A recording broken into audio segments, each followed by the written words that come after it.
Thanks for the invitation, and thanks for Mike for looking after me so well since I've been here. I always like hearing Dr. Norris because most of us in hockey, we kind of go by the seat of our pants with experience and what's worked and what hasn't worked. And what Dr. Norris puts into it is the science. And it's hard to argue science. We all have different hockey opinions, but I know in Manitoba we were one of the first ones to go cross-ice IP. We're going mandatory half ice for novice this year, which I agree with 100%. And it's so nice having Dr. Norris's research and other people's research that help us prove the validity behind that. We're going to talk today about what we can do as minor hockey associations to have the biggest impact we can have. And you people are the movers and the shakers, and you're the ones that get things done. So how can we be as good as we can possibly be in doing what we have? And you're probably getting paid exactly the same amount as I am, right? Which is nothing. And we're all volunteers doing it that way. When I think of Thunder Bay, isn't that a great picture? That's the 1974 Brandon University Bobcats. And we came in to play the Lakehead University team and played in the old Port Arthur Arena and got chased around the ice for 2 games. That was my first experience with Thunder Bay. Had a great time. Still some of my best friends back from those days. Like the plaid, little Don Cherry-ish there. And my son played junior hockey with the Thunder Bay Flyers. And it's funny when Dr. Norris was talking about, development, stuff like that. And my son was an average hockey player, and if he had lived in the city, he probably would have been playing Tier C and been thrown under the bus. He was a late bloomer, tall and skinny, 13 years old, or 14 years old to 15 years old, got cut off the AAA midget team. I'd never let him play summer hockey. He talked me into it one year. He got cut, didn't make it. That fracture age that Dr. Norris talked about, he broke his wrist. Did all of those things, and right now he's playing his 14th year of pro. But he was one of those little kids that came through. When he went to play university, he was 6'3" and 171 pounds. That is just slightly bigger than a broom handle. Okay, but everything Dr. Norris said, I'm thinking, yeah, exactly. And we can't give up on those kids. The Finns, for example, don't give up on any kids. They don't have enough. We've got massive numbers in Canada. We've got to keep kids playing hockey as long as we can. So I'm one of you. I know what it's like to coach a 5-and-under team. My grandkids now, I'm being recycled. I have a 4-year-old grandson, a 2.5-year-old granddaughter, a 1-year-old grandson, a 6-month-old grandson, who I hope I get to coach. I don't know what your aspirations are. My number one job is I hope in Hartney, Manitoba, they'll let me coach the IP team next year. That's what I want to do. We had 6 kids out of this picture drafted in the Western Hockey League. 2 played in the NHL. 2 played NCAA college hockey. Okay. What we did from the time they were little guys like that is skills and practices. Skills going down to our little rink in Deloraine and getting on the ice when nobody else is around, as Dr. Norris says, let them play. Let them figure it out. Let them toughen each other up. Okay, so that's reality. I'm not going to tell you a thing today. I'm going to throw out ideas. I love this. I was a high school teacher for 35 years, and after I learned, the first 2 years, I learned that I'm not the fountain of knowledge, and that all knowledge doesn't come from me, and the only way kids are going to learn is if they get excited. So I'll consider this a success, our hour together here, if you come up with 1 or 2 little ideas that might help with your system. Because you people, nobody can build a minor hockey association except your community. You know what's going on, you know the town council, you know the rink schedule, you know how to fight with the figure skating club, all those little things we do. So every situation is unique, and it's you people, the administrators, who are going to make it go. So let's try to come up with 1 or 2 ideas. I'm just going to ask you to think a lot about your association. Hopefully we can share some ideas. I'm going to share with you some ideas in Manitoba that we've tried and have maybe worked. And if we're not inspired by this, In my 35 years of teaching, I went to probably 350 in-services. Any teachers here? How were your in-services? Pretty scary? Yeah, I'd say out of the 35, I might have had 20 good ones if I'm being nice. The rest of them, nobody ever went on Friday afternoon, we were all in the bar. But I always had a theory, if I go to an in-service and I don't use it Monday, I'm never going to use it. So when you leave here, when you hear Dr. Norris and you hear Bob with what the great things they're doing down in the States, and you hear Corey, spring into action. If it's something that you agree with or think's good, get your work boots on, okay? And every one of our associations, we really have to say, what are we doing here? What's our function? What are we aiming at? What do we hope to accomplish? Because if you don't have a plan, you can get sidetracked by parents, you can get sidetracked by issues, you can get sidetracked by anything. So at your tables, and I'm assuming you're probably sitting with somebody from your association or something, just take a minute for me and write down what you think the focus of your minor hockey association should be this year. Okay? What should the focus be of your minor hockey association? Have fun. Have fun. Great. Great. What do you guys have? Teach skills outside of hockey, such as respect, hard work, teamwork. Yeah. Do we ever need that, eh? You know, our kids today are role models. When I coached with my kids, I said, if you score a goal, you're Bobby Orr. What did Bobby Orr do? Bobby Orr would score a goal, and he'd usually go down like this, because he blew the doors off somebody, and then he'd just go back and stand at the circle. He might give a little tap here and a little tap there. You watch football or basketball today, God, you make a basket, and it's like you won the World Series or something. But respect, I think, is huge with kids, because I don't think they're role models, and a lot of professional athletes are as good as they used to be. What do you guys have? As you said, make them better people. Yeah. Number one goal. Yeah. We're not going to produce many kids who make their living out of playing hockey. In fact, statistically, 96% of the kids that play hockey will never play junior, college, pro, or anything. 4% of what we're dealing with will do that. So, the 96% should be our focus. You guys? Yeah. I had fun, safe, affordable. Okay. Yeah. And affordable's a real issue. We're going to talk about that too. Did you guys have one here? About the same, yeah. About the same? Other than Same. we also mentioned retention as well. Yep. Coming back next year. Okay. What percent of Canadian kids play hockey? 6. 9.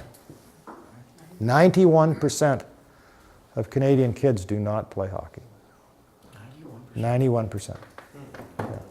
And that's playing right now. The drop-off rate, the real drop-off rate, as Dr. North says, about 13 or 14, where we lose it. But, we in the West, we have the Western Hockey League draft at 14, which I think is absolutely crazy, because it just builds heads, and if you don't get drafted, some kids quit. And then we're cutting kids all the time. They don't make the AAA team. When my son was cut off the AAA midget team, he came back to Deloraine. Well, he was actually trying as a band, but he came back and played on a team of 10 kids. And he was kind of keen. He loved hockey, and he kept playing. A lot of kids just would have said, "The hell with it. I'm just going to quit. I'm no good." I'm from a little town. I've never had to basically cut a kid. I've never been cut, and I'm not very good. But I was always in small towns, and I played with my friends. I think there's value in that. Those are my little grand rats that are all going to be hockey players, I hope. And I did the same as you did. I just said respect, skills, fun. And when it's done, how good are they going to be? How bad are they going to be? I have no idea. But I want them to have a really, really, really good experience in hockey. And it's going to be skill-based, and it's going to be just letting them have fun. Okay. Now, our expectations are huge. I taught kids that would have 30 or 40% in history. But if the kid on the team missed 2 shifts in the third period, I have a parent phone me up. I'm saying, well, you're not a little interested in his 30%? Isn't that a little more important than his hockey? But that's Canada. That's what we're dealing with. So we have high expectations. And our coach development in Manitoba, our philosophy is we got to help the people good enough to volunteer. Last night we did a clinic. Mike did a great job organizing. We had 22 coaches out. We were 3 hours in the classroom, about an hour and a half on the ice, had an absolute riot, talked and stuff like that.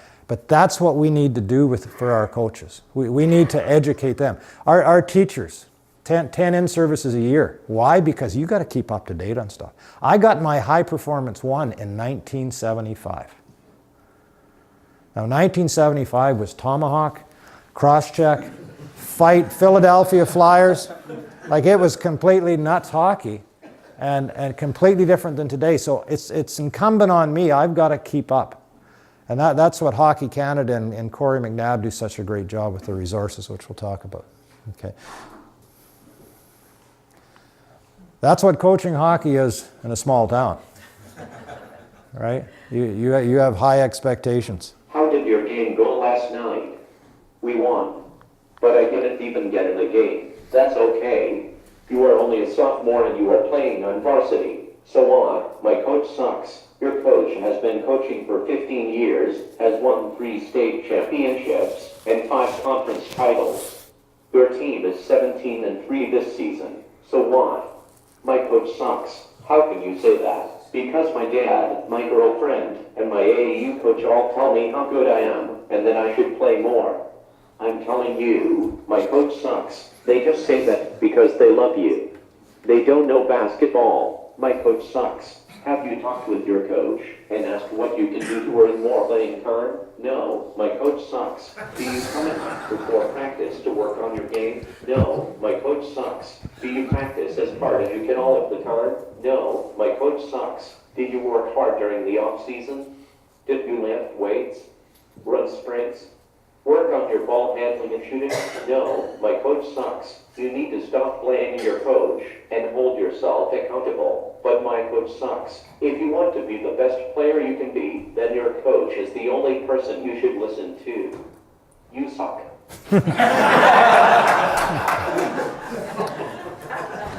Isn't that the truth? Like, when we grew up, and I grew up as a kid, if I got heck at school, I didn't even tell my mom. Like, the principal could have beat me within an inch of my life. I wasn't telling her because that would have been a problem.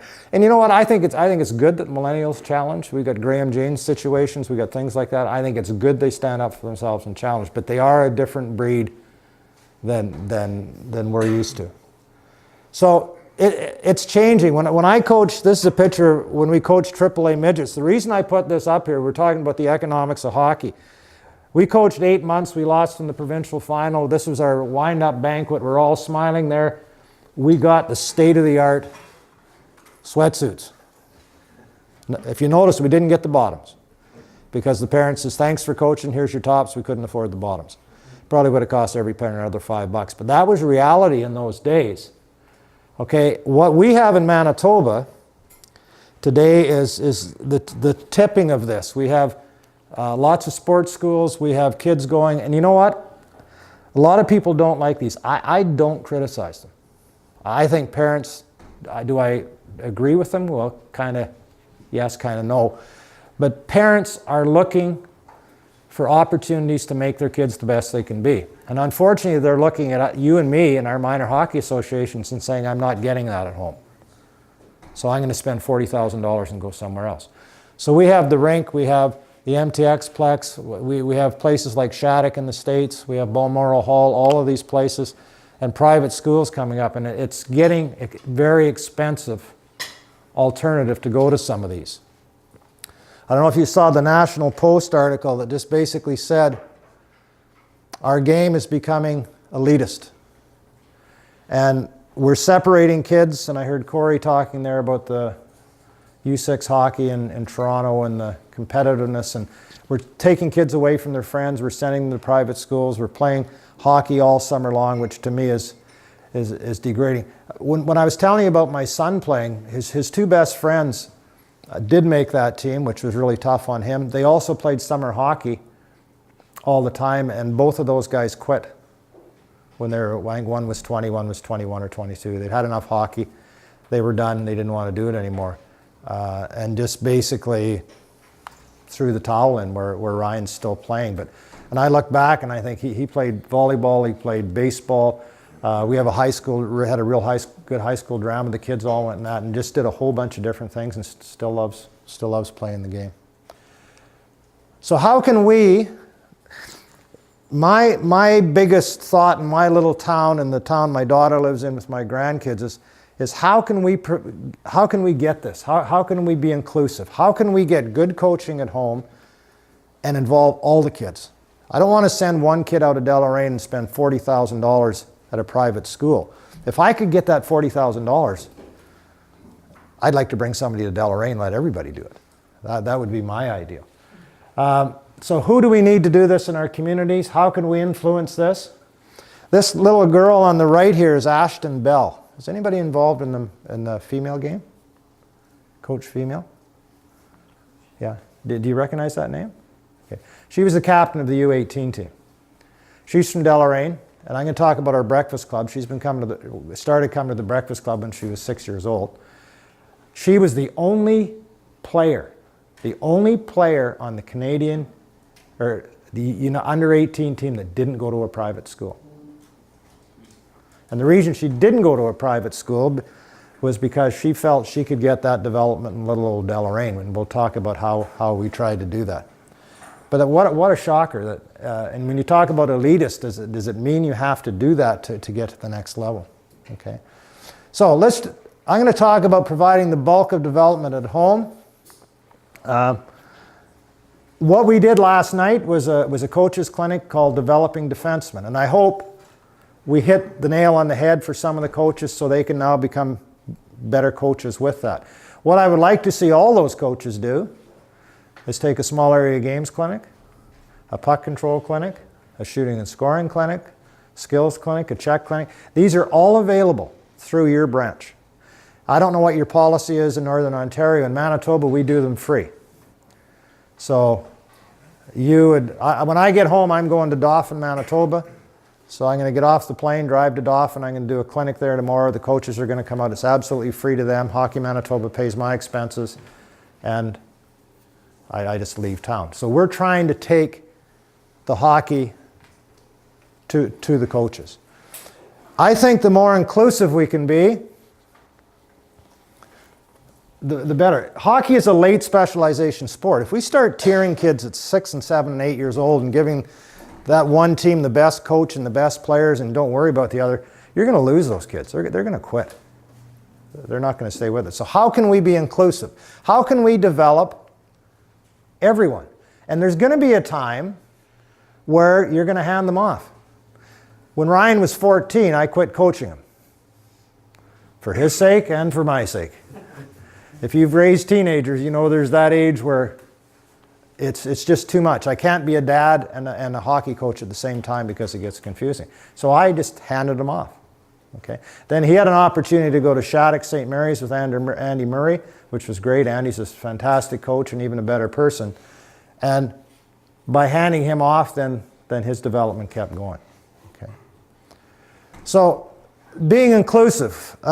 We run a breakfast club in Deloraine, and if any of your associations are interested in this, we went to the town and said, guys, nobody's using the ice in the morning. Can we use it?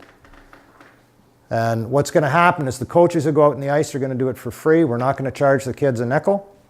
We're going to give the kids breakfast, and they're going to go to school. And the teachers love us because our kids that come from breakfast club and go to school are fed, they're bushy-eyed, they're fired up, they're ready to go. So we used to go twice a week, but our numbers are down. I don't know if we're going to go once or twice this year. We'll just have to see what the kids want to do. So we meet at 7:30 in the morning. We do 40 minutes of nothing but skill drills. If you go to the Hockey USA site or the Hockey Canada site, you'll find all kinds of drills. Corey's Drill Hub has got thousands of drills on there. We do drills for 40 minutes. They get free ice for 20 minutes, as Dr. Norris was talking. Let them be creative. Fill your boots. Goof around, do whatever you want to do. Pop it between your legs. We feed them breakfast. We fundraise, so it doesn't cost the kids anything. They go to school.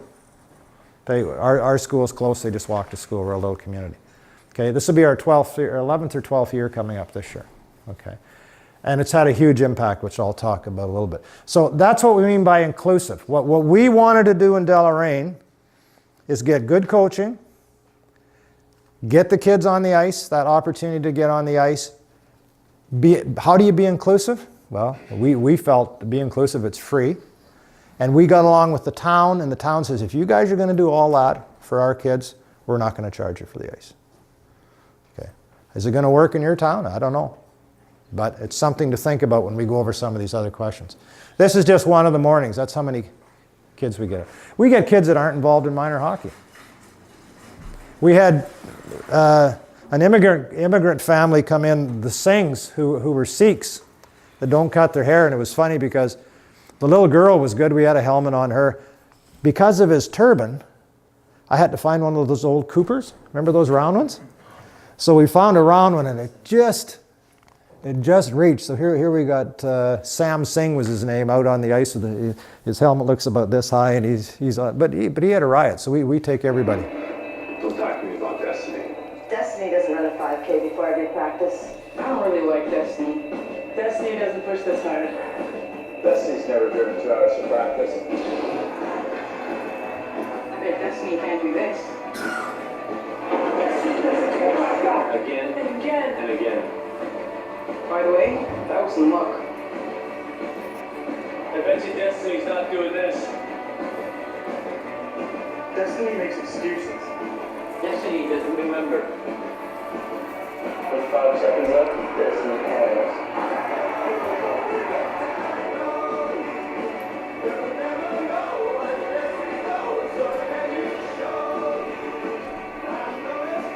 Destiny doesn't decide if we win. We do. We do. We do. We do. We do.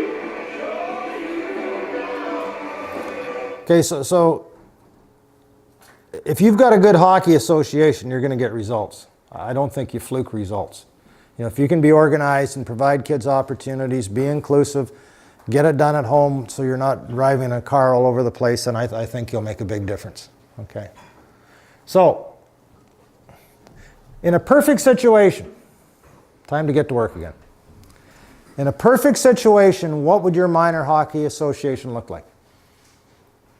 Okay? So this is dream time. Okay? In a perfect situation, I have no idea what your situation is at home. But if it was perfect and you could get everything you want, just write me down a couple of points what your minor hockey association would look like. Does it have to do with ice? Does it have to do with people? Does it have to do with facilities?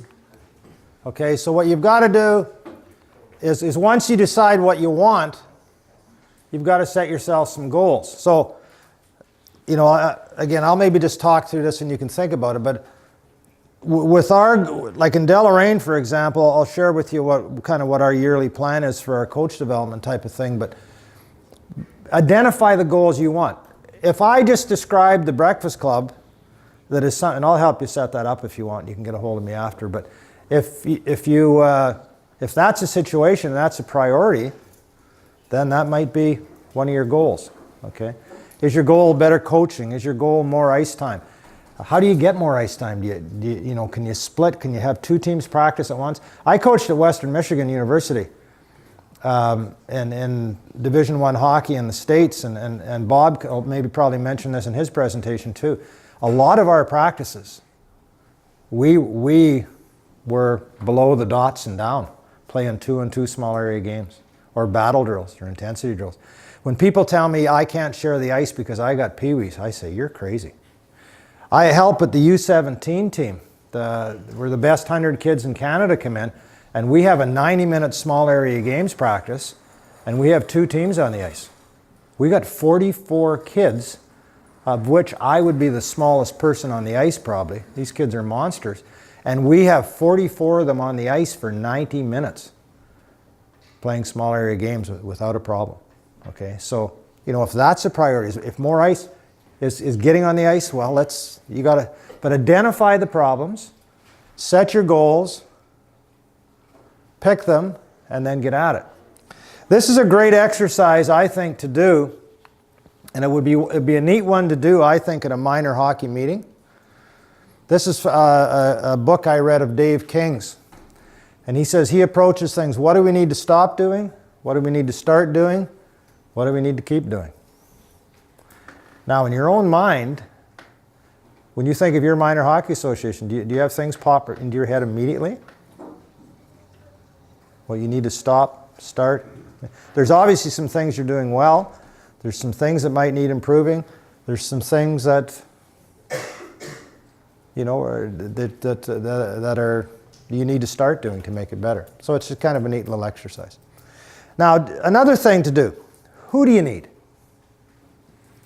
Okay, I'm just going to ask you to talk in your own association just for a minute or two. If you're going to do this, if you're going to be inclusive, if you're going to improve your minor hockey association, if you're going to make it a better experience for kids, and you're going to maximize your development potential, who is available around your communities to do it? And I just want to share, okay, I'll show you in a minute here. Okay, does that make sense? Okay. So just talk and say, and who do you, maybe you need to, do you need to bring Corey in? Do you need to bring in Mike? Do you need Mike to come to your town and do development clinics with your coaches? Okay, who do you need? Who can help you maximize your potential as a minor hockey association? Okay, 2 minutes.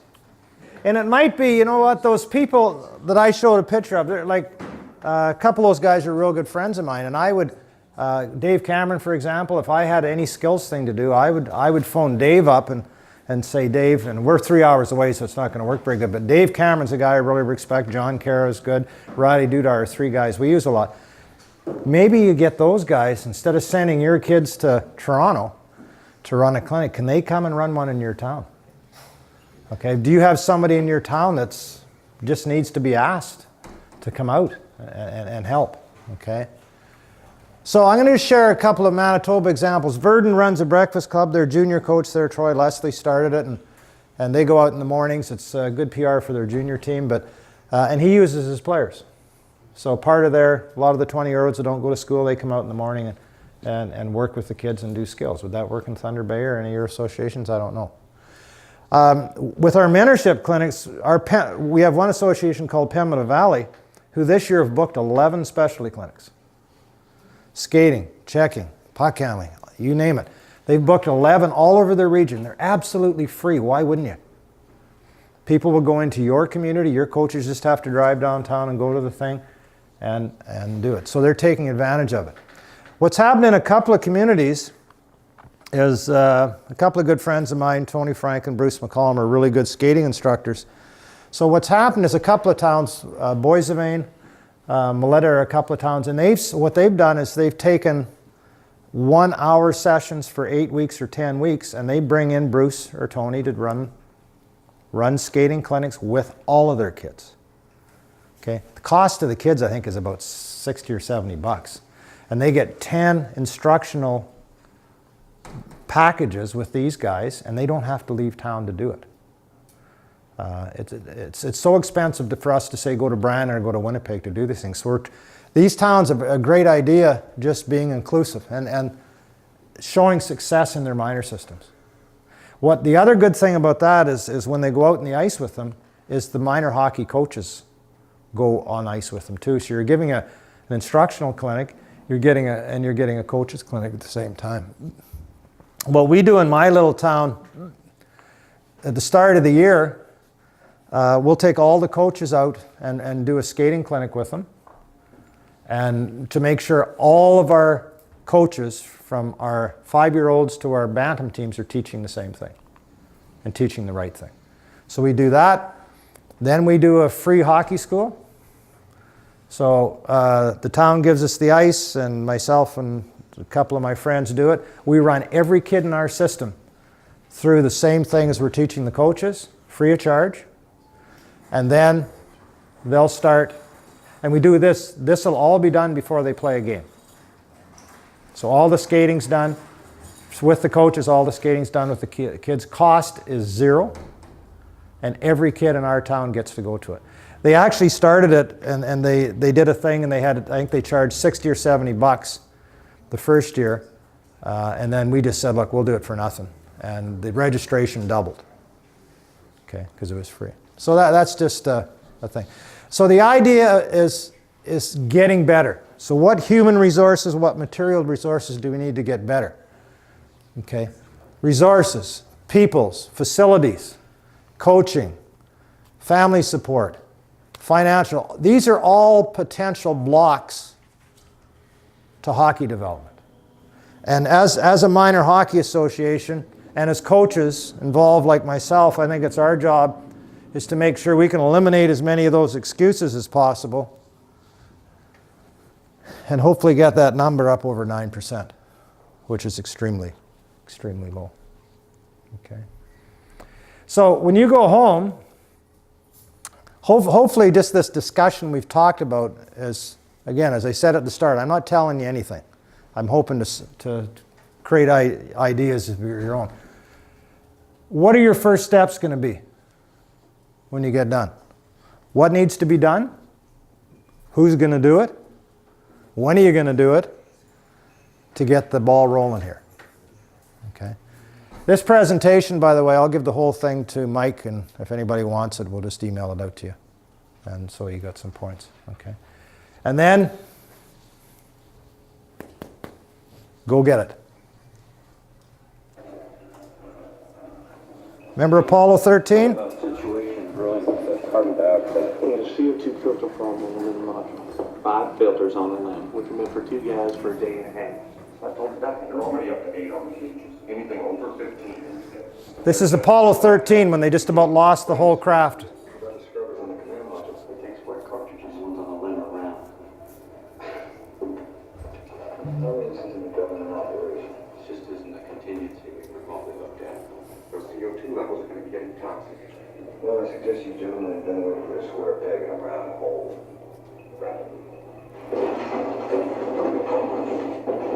Okay, people, listen up. People upstairs, candidates this one, and we gotta come through. We gotta find a way to make this fit into the hole for this, using nothing but that. Let's get it over. Okay, let's build the filter. Let me get some coffee going too. Sometime that maybe looks like our hockey associations, eh?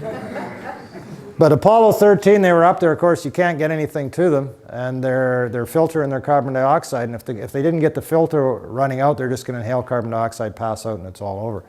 So on the ground, they have to take all the and so what's on the table is what's in the spacecraft. So here's what you can use. Now you have to figure out a way and then tell the astronauts how to fix it. So our minor hockey associations, I've never seen a perfect one yet. And our job is to try and make it a little better. So what our round peg was in Deloraine is we run a breakfast club. Our idea is we get kids on the ice as much as they can. We don't lock our rink. We run breakfast club and the kids just leave their stuff, their sticks and everything in the lobby and go to school, come back there, everything's there. Don Dietrich, which I'll talk a little bit about, a good friend of mine with severe Parkinson's, runs Botchko after school, which is simply a little scrimmage game. And it's 4-on-4. If my team's got the puck, we score. If Corey's team steals the puck, they have to skate out over the blue line, and they come back in, and we defend until we can steal it. Just a simple game. And you know what? The skills are important, but Botchko is where you read. You read the game. You start to think the game. Then you add things. You throw some obstacles on the ice. You throw some sticks on the ice or whatever. You change the rules up that you have to pass or whatever. So we do that after school. The rink's open. If there's no activity on, kids can go skate all the time. We do in about a week here, last year we did the skating clinic. We're going to do the puck handling clinic with all of our coaches, free of charge. Hockey Manitoba, I'll probably do it, but in another community we'd send out an instructor. We work with the coaches and show them all the basics of handling the puck for young kids. Okay. We run our skating school. We bring a goaltender out once every 2 or 3 years, and the goaltender comes out and does a goaltending clinic, how to use goaltenders in practice for our coaches. And at the same time, he'll run a players clinic. So Hockey Manitoba pays to send him out to run our mentorship clinic. That's all covered, and then we pay him a little bit extra. Who gets to go? Every goalie in town.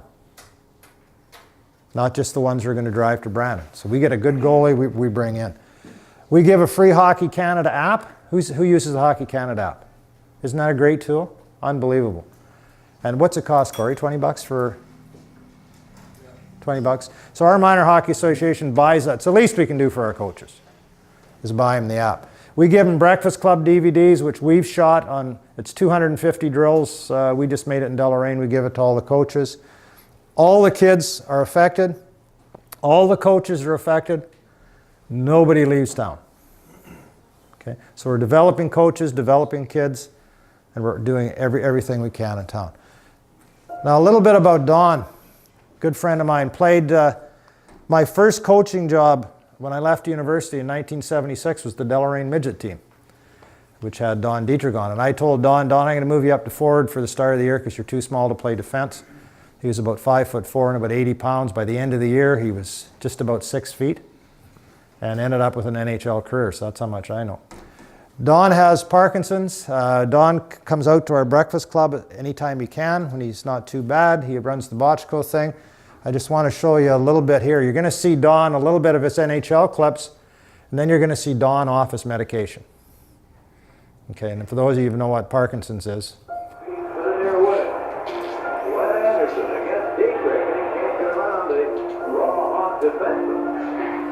Dietrich, cut him to the beat.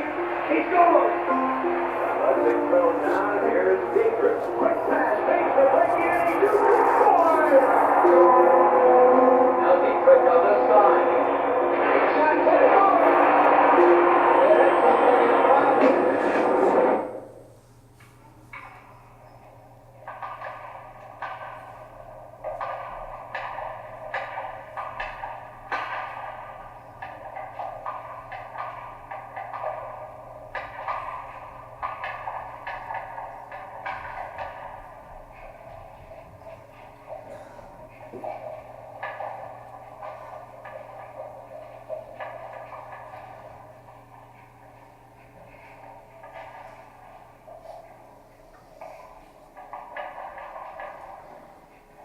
Do we use Don? Absolutely.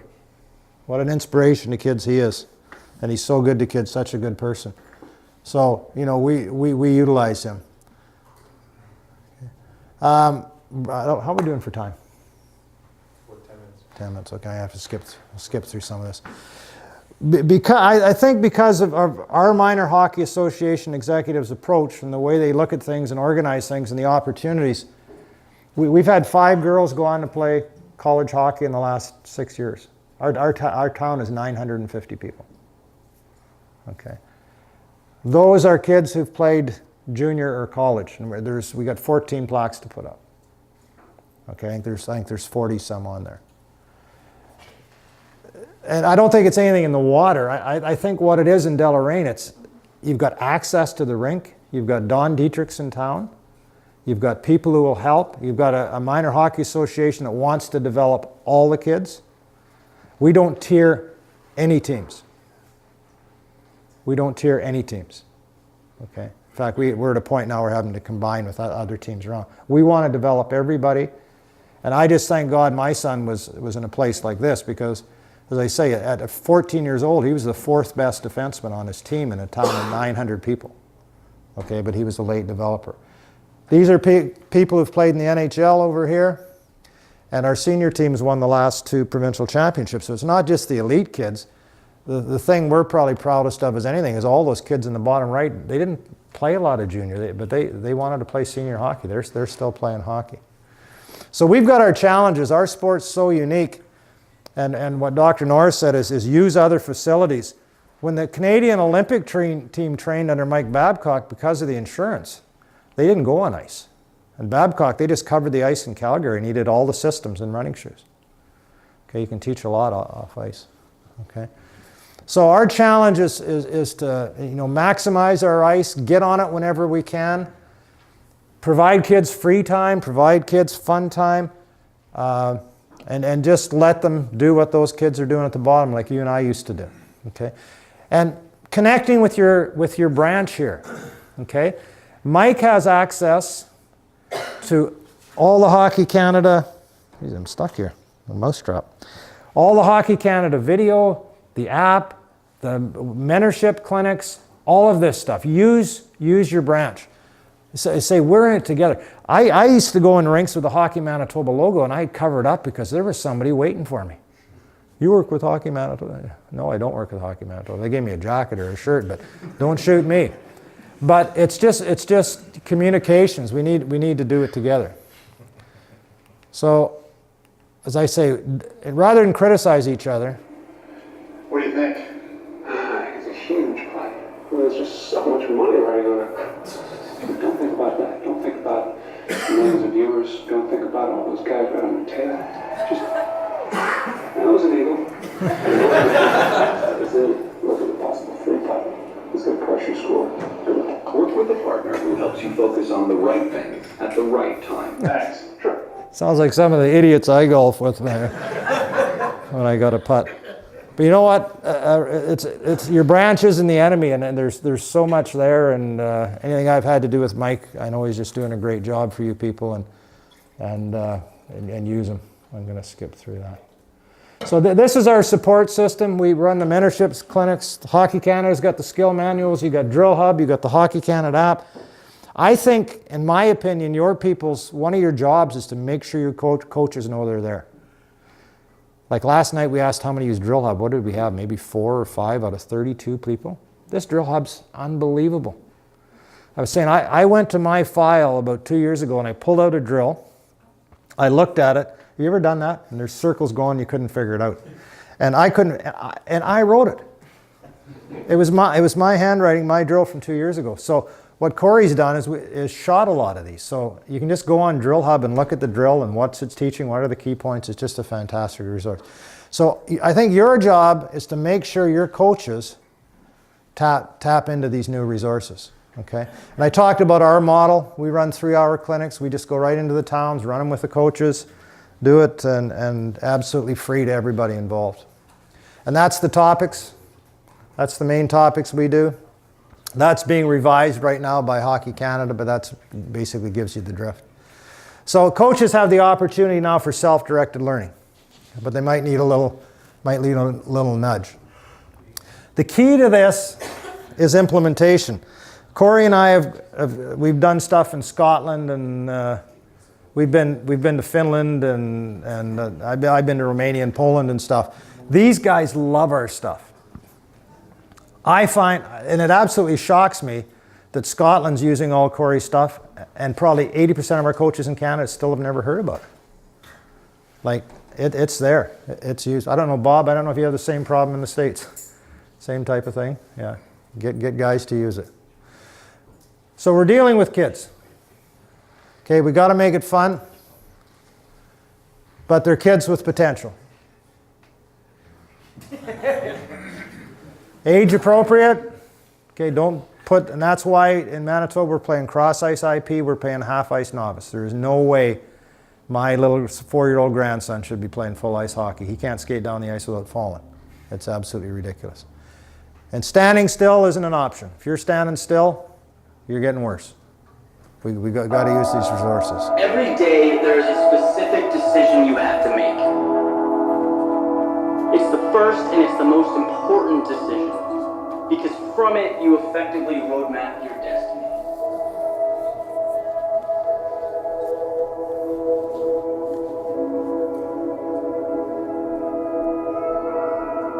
What I'm referring to is the choice to either have a positive outlook or to allow negativity and doubt to chart your course.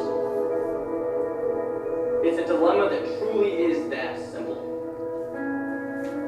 Every morning, you choose how you want to view the obstacles ahead of you. And what you get out of life will be very different depending on your decision.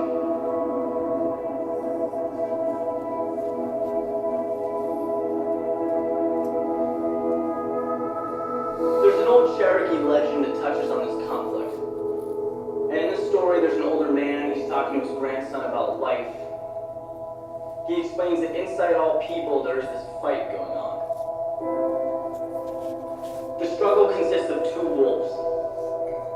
One manifests itself through negative energy. He's anger, envy, sorrow, inferiority, all that is evil. The other is joy, compassion, faith, truth, all that is good. So he finishes explaining this. The boy sits there, he thinks about it for a minute. He asks his grandfather, well, which one wins? The grandfather replies, whichever one you feed.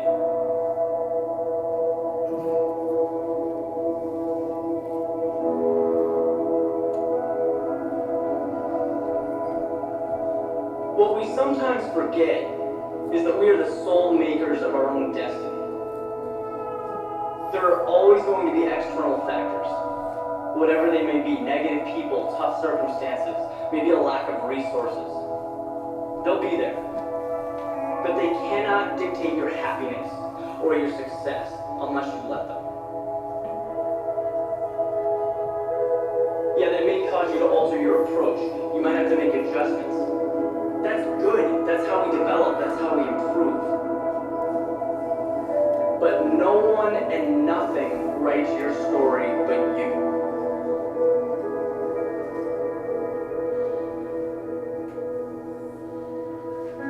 Your attitude, your emotions, they directly coincide with how you see the world.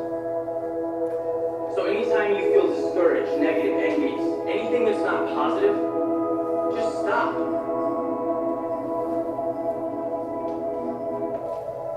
Make a conscious decision to feed the good wolf. You'll be amazed at how far it will take you. So just that positive attitude in what we do as coaches, as administrators, and feeding the good wolf, being positive about what we do. Okay.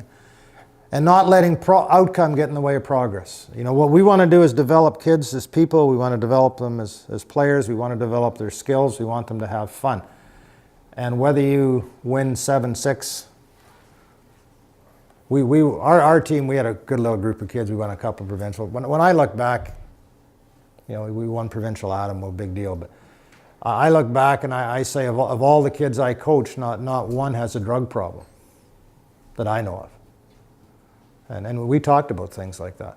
And they're good kids. They're holding respectable jobs. They love the game. They played. All of our kids played until about midget hockey and had fun. So to me, that was a success. So make it fun. Support's out there. We're going to hit tough times, but here's just a little thing about resiliency.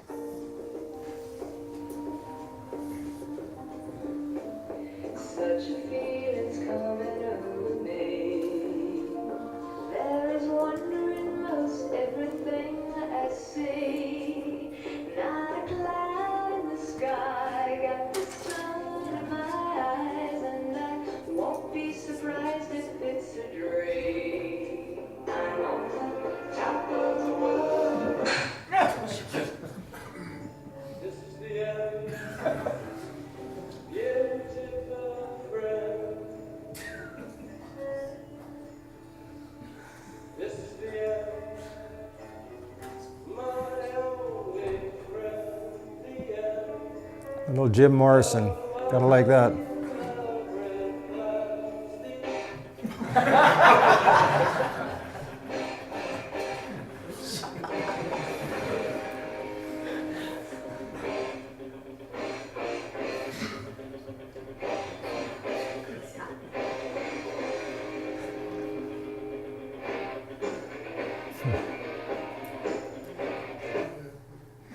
So hang in there. It'll get better. I think when you sign up for hockey, you know there's going to be some controversy. And the good thing about that is the passion that Canadians have for the game. So make it fun. Make it safe.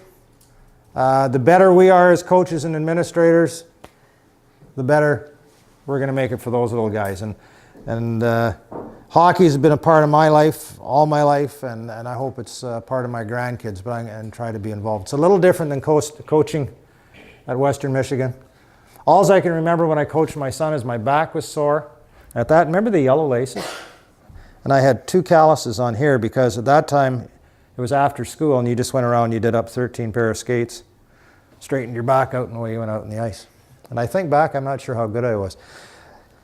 I like this quote, "Never doubt that a small group of thoughtful, committed citizens can change the world. Indeed, it's the only thing that ever has." People getting together and having ideas. I got a little story for you as I look out the window.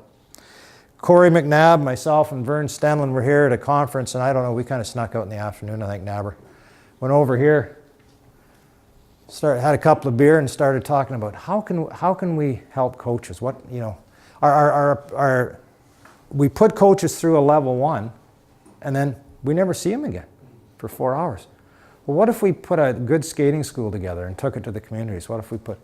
So the birth of the Hockey Canada National Coach Mentorship Program came in the bar right across the street. So that's a landmark for us. Okay. Have a great year, and I always say leave your footprints. You're very important to a lot of kids and a lot of families, and I think just by talking amongst yourselves, solving things internally, looking at different ideas, hopefully there's one or two ideas we talked about that'll help you with your minor hockey this year. Okay. Thank you. Thanks for the invitation.